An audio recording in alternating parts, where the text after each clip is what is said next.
Welcome to STV life. நம்மளோட சேனலில் வரிசையாக இந்திய குடியரசுத் தலைவர்களோட வாழ்க்கை வரலாறை பார்த்துக்கிட்டு வரோம். அந்த வரிசையில் 6 குடியரசுத் தலைவர்களோட வாழ்க்கை வரலாறை பார்த்துருக்கோம். இன்னும் அந்த வீடியோஸ் எல்லாம் பார்க்காம இருந்தீங்கன்னா இந்த வீடியோவை பார்த்துட்டு போயிட்டு செக் பண்ணி பாருங்கள். இன்றைக்கி நம்ம பார்க்க போகிறது 7வது குடியரசுத் தலைவர். யாருன்னு பார்த்தோன்னா கியானி ஜெயில் கிங். இந்தியாவின் மிக உயரிய பதவியான ஜனாதிபதி நாற்காலியில் ஒரு தச்சரின் மகன் அமர முடியுமா? முடியும் என்று நிரூபித்து காட்டியவர் தான் கியானி ஜெயில் கிங். இந்தியாவில் முதல் சீக்கிய ஜனாதிபதி, இந்திரா காந்தியின் நம்பிக்கைக்குரிய தளபதி, பல போராட்டங்களை கண்ட ஒரு துணிச்சலான தலைவர். இவரது வாழ்க்கையில் நடந்த அதிரடி திருப்பங்களை பற்றி இந்த வீடியோவில் நம்ம விரிவாக பார்க்கலாம். அதுக்கு முன்னாடி நம்மளோட சேனலை ஃபர்ஸ்ட் டைம் விசிட் பண்ணுறீங்கன்னா இந்த வீடியோக்கு ஒரு லைக் போட்டு மறக்காமல் சப்ஸ்கிரைப் பண்ணிக்கோங்க. வாங்க வீடியோக்குள்ளே போகலாம்.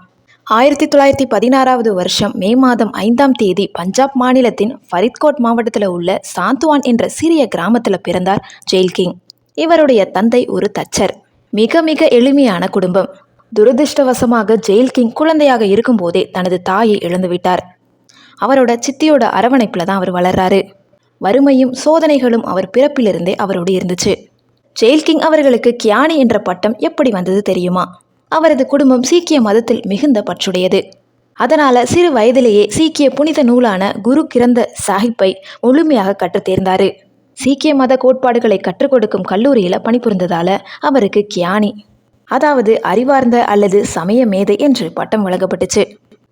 இந்திய சுதந்திர போராட்டம் உச்சத்தில் இருந்த காலம் அது.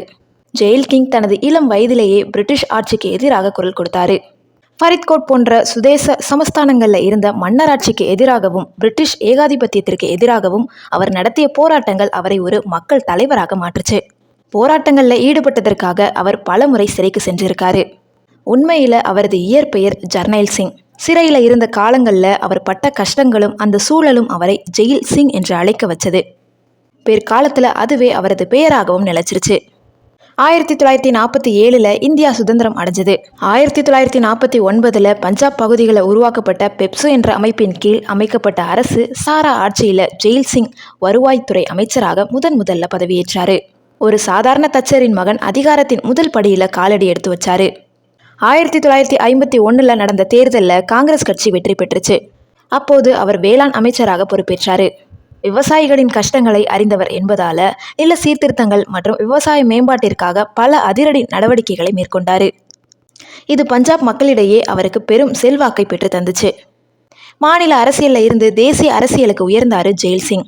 1956 முதல் 1962 வரை இந்திய நாடாளுமன்ற உறுப்பினராக பணியாற்றினார்.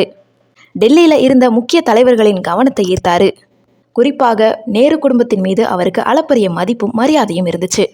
1972 வருஷம் ஜெயில் சிங்கின் வாழ்க்கையில் ஒரு பொற்காலம். அவர் பஞ்சாப் மாநிலத்தின் முதலமைச்சராக தேர்ந்தெடுக்கப்பட்டார். அவரது ஆட்சி காலத்தில் பஞ்சாபில் மிகப்பெரிய மத ஊர்வலங்கள் நடத்தப்பட்டுச்சு. பஞ்சாப் கலாச்சாரம் போற்றப்பட்டது.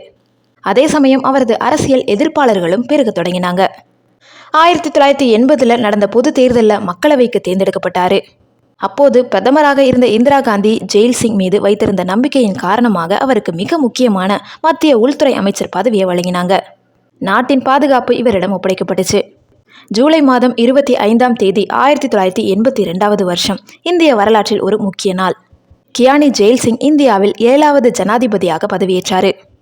இந்தியாவின் முதல் சீக்கிய ஜனாதிபதி என்ற பெருமையை இவர் பெற்றார். எனது தலைவர் இந்திரா காந்தி துடைப்பத்தை எடுத்து பெருக்கச் சொன்னால் கூட நான் அதை செய்வேன் என்று அவர் கூறியது அவர் காட்டிய விசுவாசத்திற்கு ஒரு சான்றாகும்.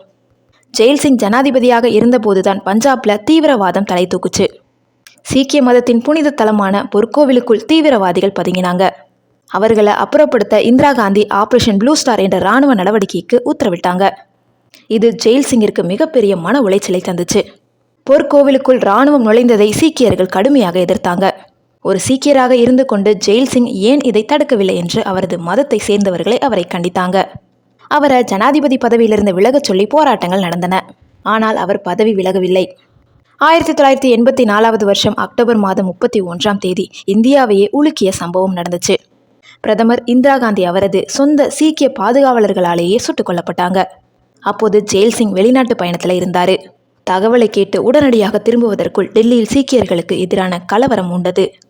இந்திரா காந்தியின் மரணத்திற்கு பிறகு முறைப்படி காங்கிரஸ் கட்சியின் ஒரு தலைவரை தேர்ந்தெடுக்கும் வரை காத்திருக்காம ராஜீவ்காந்தியை உடனடியாக பிரதமராக பதவியேற்க வச்சாங்க ஜெயில் சிங்.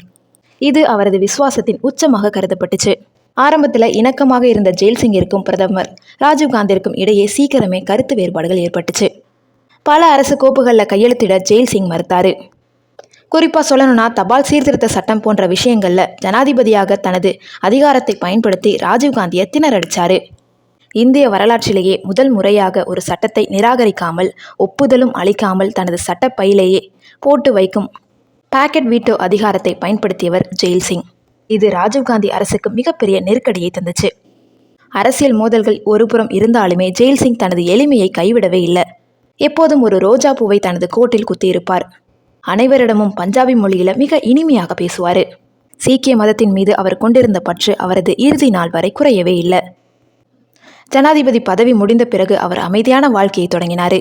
1994 வருஷம் நவம்பர் மாதம் ஒரு புனித பயணத்திற்காக சென்று கொண்டிருந்த போது அவர் சென்ற வாகனம் விபத்துக்குள்ளானது. பலத்த காயமடைந்த அவர் சிகிச்சை பலனின்றி அதே ஆண்டு டிசம்பர் 25ஆம் தேதி இயற்கை எய்தினார். ஒரு சாதாரண ஏழை குடும்பத்தில் பிறந்து தச்சரின் மகனாக இருந்து இந்தியாவின் ஜனாதிபதியான கியானி ஜெயில் சிங்கின் வாழ்க்கை கடின உழைப்பும் விசுவாசமும் இருந்தால் எதையும் சாதிக்கலாம் என்பதற்கு ஒரு பெரிய உதாரணம். இந்திய அரசியல் வரலாற்றில் அவர் ஒரு மறக்க முடியாத தலைவரும் கூட. நீங்கள் இந்தியாவின் 7வது குடியரசுத் தலைவரான கியானி ஜெயில் சிங்கை பற்றி என்ன நினைக்கிறீங்கன்றதை கமெண்ட் செக்ஷனில் சொல்லுங்கள். இந்த வீடியோ உங்களுக்கு யூஸ்ஃபுல்லாக இருந்திருக்கும்னு நினைக்கிறேன். இந்த வீடியோ பிடிச்சிருந்துச்சுன்னா லைக் பண்ணுங்கள், கமெண்ட் பண்ணுங்கள், ஷேர் பண்ணுங்கள். சப்ஸ்கிரைப் பண்ணாமல் பார்த்துக்கிட்டு இருந்தீங்கன்னா ப்ளீஸ் சப்ஸ்கிரைப் பண்ணிக்கோங்க. தேங்க்யூ ஸோ மச் ஃபார் வாட்சிங்.